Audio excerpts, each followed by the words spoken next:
what I've seen there, and also in how we've responded to opening back up after the COVID break, has just been this remarkable commitment on behalf of our college's employees to doing the right thing and to rallying around and supporting people. That's the number one thing I've noticed, which really just reinforces why I think this was the right decision. This is a mission. We're on a mission together. Today we're going to talk to ACC President Dr. Robert J. Exley. Dr. Exley is ACC's 7th president, and he took over the post on July the 1st.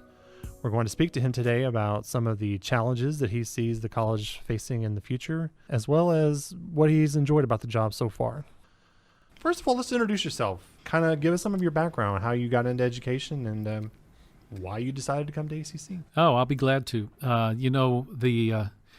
The beauty of education is it gives you lots of second chances. It'll give you second chances if you want to take advantage of them. And for me, education was just kind of a given that would end in high school. And so I was a pretty mediocre student in high school, maybe graduated 250th out of 500, that kind of go. And then I went to work in a plant down on the ship channel over here because I grew up in South Houston, Pasadena. And eventually, with some encouragement from a number of folks, went ahead and went out to San Jacinto College. Enrolled, and a couple of people just made a huge difference in my life. One was the janitor, who was the person I felt comfortable talking to, because nobody in my family had been a higher education graduate except one brother who's a missionary, and that was part of his requirements. But when I got there was this gentleman named Mr. Hinojosa who would sit down and visit with me in the mornings and have a cup of coffee together. And then I felt comfortable talking to him. And the second person was a history instructor named Mr. Bridges. And Mr. Bridges made history come alive. Man, I wanted to read the textbook. I wanted to take the notes. I wanted to write the answers. And that carried over. And next thing I know, I'm elected national president of Phi Theta Kappa and got to travel across the country. And for the first time, was someone that had a position, not personal, I'm great, but a position of status that provided me a chance to see things. Phi Theta Kappa introduced me to learning just for learning's sake. And I just took off from there, finished an undergraduate degree in biopsychology at University of Houston, Clear Lake, went on, finished a master's degree, thought that I would be in clinical work the rest of my life, moved to Austin to open a psychiatric adolescent day hospital, found out about a PhD program in community college leadership, specifically to train community college presidents. Again, a colleague who was basically hired by me to help us with penetrating the market for adolescent psych needs in Austin, was a professor at UT, and he introduced me to John Roosh and Don Rippey and George Baker, and he said, you need to change your whole thought process and go be a college president. Okay. And so we did that, and here I am. So it was more from encouragement from others rather than just a revelation on your own part then? Yeah, I think the revelation was I could learn. Oh. That was the revelation. I mean, I've told this more than once. Both my parents are gone. I miss them tremendously. They've been gone, now since 2008, 2009, when both of them passed. 2008, when my mom passed away after my dad. I've always said part of the cause of death was chronic shock from me doing something successful academically. Because I still have friends today that say, Bobby, you're what? So how did you, and so where have you been before you got to ACC? What was your road to ACC as far as being a college president is concerned? Oh, it's been a joy. Part of the doctoral program at UT Austin was to do a paid internship for a semester at a college with a great leader. And I happened to have an internship in Miami, at Miami-Dade, with a gentleman named Dr. Robert McCabe. And I was there nearly 10 years, and I just had the first experience of actually working as an administrator in a college, and it was tremendously a challenge for our family. We had 2 small children when we moved. Heather was 5 at that time, and Will was 3, and so we grew up till, they were freshmen in high school and a 7th grader, and then I had an opportunity to become a chief academic officer, a VP of instruction, at a college in the center of the country, a little town named Council Bluffs, across the river from Omaha, Nebraska. So we went to Iowa for 7 years, and then from there I took my first presidency in Illinois and moved from Illinois to Alabama for my second presidency, which was right before here, and I was there nearly 13 years. And then COVID came along. And COVID created an interesting opportunity for us, and I'll put it that way. I think it was a directed opportunity, divine intervention. Our daughter and son-in-law live in Corpus with two of our grandsons. I could retire at that point from Alabama, have benefits, and we did. We just said, okay, let's go help them. So we went to Corpus, and then we were there, before we came over here. And I kept looking for another presidency, but we knew we needed to spend a number of months or a year or so helping them through COVID when the kids were home. They both are professionals. They were both working from home. And so it was quite an interesting, fun time. I got to be the tutor and instructor and professor for a second grader. The in-person tutoring. Yes. Yeah, the in-person online tutor. My children did online learning too during. What was your title? Oh, the guy that got lunch and that kind of stuff. And would come in and basically like snap on them to minimize your YouTube window and pull back up your Google Classroom window. And the benefit from that, and maybe you had it too, is a deeper appreciation for our K-12 school teachers or private school teachers, whoever they are, the things they had to deal with and the changes they had to do on the fly. I'm still in awe. So you've been here. You took the job July 1st. So in the time you've been here, what do you think so far? There is a lot of construction to be finished. We'll get to that in a second. But I say that because I kind of fell for the hook, line, and sinker line of it'll all be done before you get here. But boy, the challenges they've dealt with. So what I've seen there, and also in how we've responded to opening back up after the COVID break, has just been this remarkable commitment on behalf of our college's employees, whether they're faculty, staff, groundskeepers, admissions office, registrar. It doesn't matter. You in marketing, the commitment to doing the right thing and to rallying around and supporting people. That's the number one thing I've noticed, which really just reinforces why I think this is the right decision. This is a mission. We're on a mission together. It's not a career and it's not a job. It's a mission. What's kind of surprised you being on the job? Well, maybe some challenges you didn't expect. To be perfectly honest, I don't think there's been anything that has caught me off guard, so to speak, or wasn't something that I had anticipated. I think part of that's because of 15 years experience as a president. And so there are so many things that, regardless of the size of your institution, they're leadership challenges. So that one was like, wow, it reinforced. I was surprised at the incredibly high quality of folks on the executive team and their commitment to doing the right thing. I continue to be amazed every time I read a new release from the news department here at the college about 10 years in a row with 100% success rate in the LVN. Pass rate on the exam, that's phenomenal.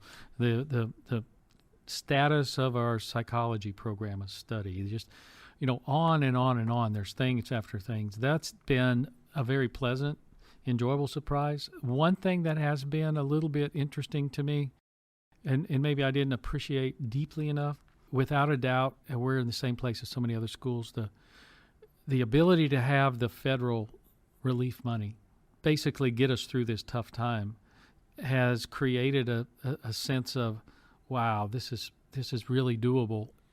But I keep eyeing 2 years from now, the next legislative session, yes. when those dollars may or may not be there anymore from the feds. And so that's been a little bit of a thing that I probably underestimated in my thinking. I was aware of it from talking to colleagues, but until you sit down and see an actual college's budget and watch how they use those dollars creatively and effectively and legally to do things, that's been one. The other has been, I think, the number of untapped opportunities we have, and I'm excited about that. Well, give us some. What do you think some of these opportunities are? I think one of the opportunities we have is with our workforce development continuing education area. I think we have an opportunity there to just basically say, we're in a new world. We're in a post-COVID environment that is not going to be responsive to the way we did continuing education and workforce in the past, which was one of my jobs at Miami-Dade, was a dean of that. So I look at that and I say, okay, it's time to be very entrepreneurial. It's time to just sit down and say, let's take a clean sheet of paper and build a new business model. That's very exciting. The second is, I think we've got a very untapped opportunity with dual enrollment. And beyond that, with reaching students that have been referred to as a missing middle. So if you think of your high school students and you think of the ones that are at the upper echelon academic achievement, they're very well sought after and everybody knows about them. And we really want to do things. And you get students at the lower end of that echelon. We're very concerned and we work really hard. We kind of overlook the missing middle. And missing middle would be those students with like a 2.0 to maybe a 2.9 or a 3.0 GPA. Historically, there are a number of leaders out there that fell in that missing middle. A guy named Gates was in that missing middle. A guy named G.W. Bush was in that missing middle. And it's just like, that's a large number of students that nobody's really pursuing. And when I look at X number of graduates, 56% of them went to a college somewhere. Some of those came here. Well, there's 44% that didn't go to college. We can go after those 44, I promise you. Show them the opportunities that they Absolutely. Because, that's where I was. I was right in that missing middle. So it's a personal for you then to kind of see that. It really to is. tap that sort of potential that they have. Well, what happens is your whole trajectory on life changes. I never thought about college growing up. Our two children never thought about anything but which college. Right. One generation can change the entire future for a whole family. And I think that's the most enjoyable part of what we do. You haven't been here long, just a couple months, but what do you, and even looking past COVID, what are some of the challenges on the horizon that you see for ACC that you feel like you're going to have to sort of prepare for or address during your tenure here? Because, Well, what do you think? we've had lots of discussions, we being colleagues and other presidents and leaders, about what does our institution look like post-COVID. There's no doubt that this pandemic has accelerated change in a number of areas. Number one, it has really forced institutions to sincerely embrace online learning. That has not always been the case. In fact, community colleges were pretty far ahead of the game on that than many universities. That's changed. So one thing I see is the way we deliver instruction, the way we make instructional opportunities available is no longer online or face-to-face or distance ed. It's going to be some sort of new configuration. It's going to be a tremendous requirement for our faculty and our instructional designers to really sit down and think, what's the best way for students to learn? How do we find the resources, for example, for a career tech program in diesel mechanics so we can have what's out there now in terms of augmented reality or virtual reality to take apart a diesel engine when there's no diesel engine there? That's where we're going to have to change our thinking. You can teach a physics lab online very easily. Yeah. They even now have, if you're familiar with it, virtual cadavers. That they use them in. I was not aware there was virtual cadavers. No. And what it looks like is a mouse pad you roll out.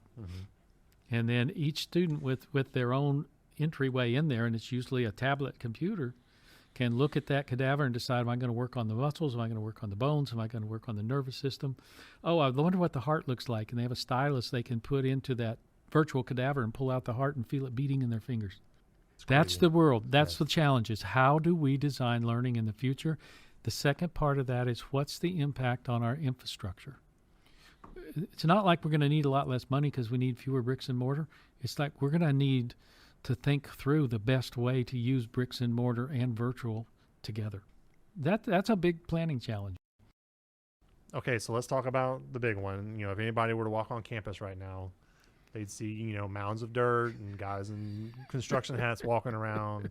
They've been doing it for a while, so I know you can't give me a day, but I can give you a day. I just can't give you a date.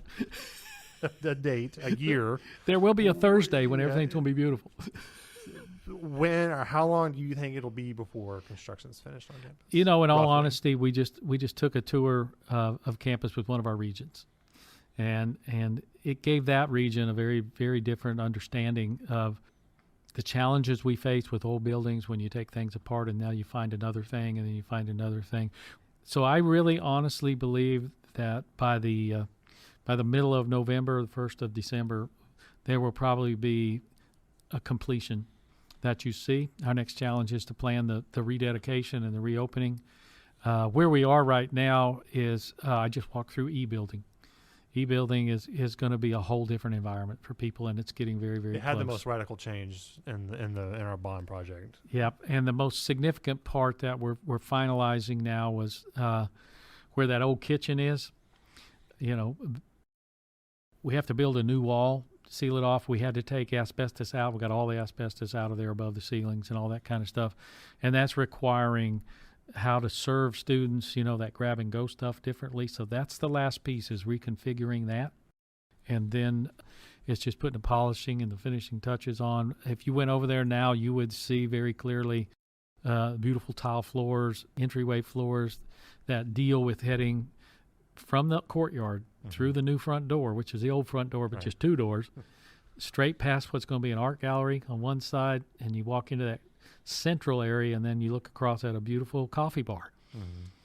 And then to the right of that, you're going to find the bookstore that's going to be extremely nice. And that building is a good example of the last thing because it's been so complex. I think the sidewalks and the landscaping project is the one people see the most because it is absolutely the most visible. Right. Well, and it affects how people get around campus as well. And it does. And the hard part of the demo piece of getting stuff out and putting back in place, moving sewer lines, that stuff, that's done. They're over there today with some jackhammers trying to finish out, here's another interesting thing. The sidewalks that are adjacent to our buildings are an old design where that concrete goes right in and it's the base for the building. Instead of the new design, it's a separate thing. So they got to cut that loose. They're close to having that done, and I honestly think we'll be putting forms in and repouring concrete out there within the next 2 weeks. And once we get all those walkways back in, then they can really come in and start to address the landscaping.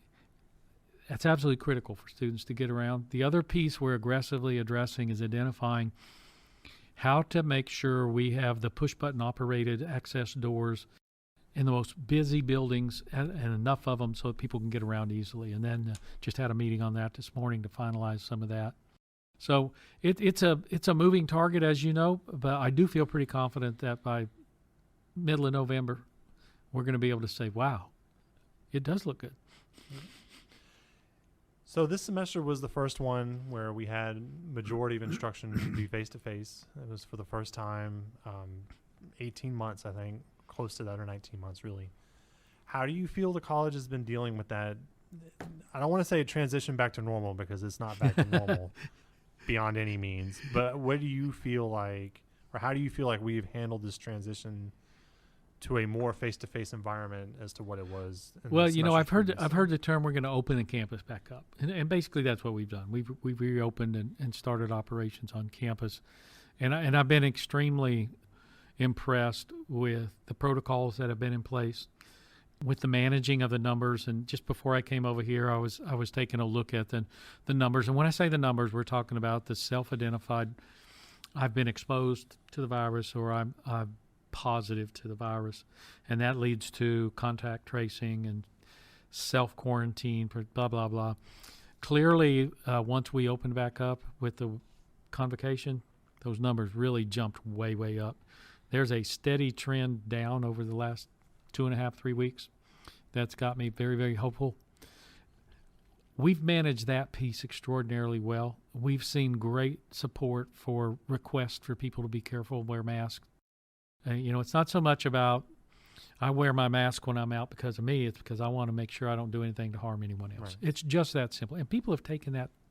The other thing that I think we've done incredibly well is understand the concept of human connectedness. And the research is pretty fascinating about our needs for connecting as humans. And then the social connectedness, how we connect with other individuals. We've done a really good job at reestablishing that with activities led by primarily, Wendy and her folks, but supported 100% by the other folks. You couldn't ask for more support for students than what our student services folks have done, from money and financial aid that they were eligible to meeting them whenever they needed to be there. A great example of how we pulled together was the first day of classes when our small bookstore staff of 4 full-time people all had to go in quarantine. And so I think you were one of the folks that went over and helped run the year. bookstore. It's the busiest, and it's their busiest week of the entire year. Yeah. Yeah, and so we had everybody from our chief financial officer to my executive assistant over there doing everything they could to fill book orders, pull book orders, talk to the bookstore folks at home on the phone to understand how to do it, put them in the bags, hand deliver them down to the people in their cars. I mean, it was astounding, the response there. And that's just one example of how the college pulls together. You couldn't ask for more. Thank you for speaking with us today, Dr. Exley. To read about these stories and more, visit alvincollege.edu.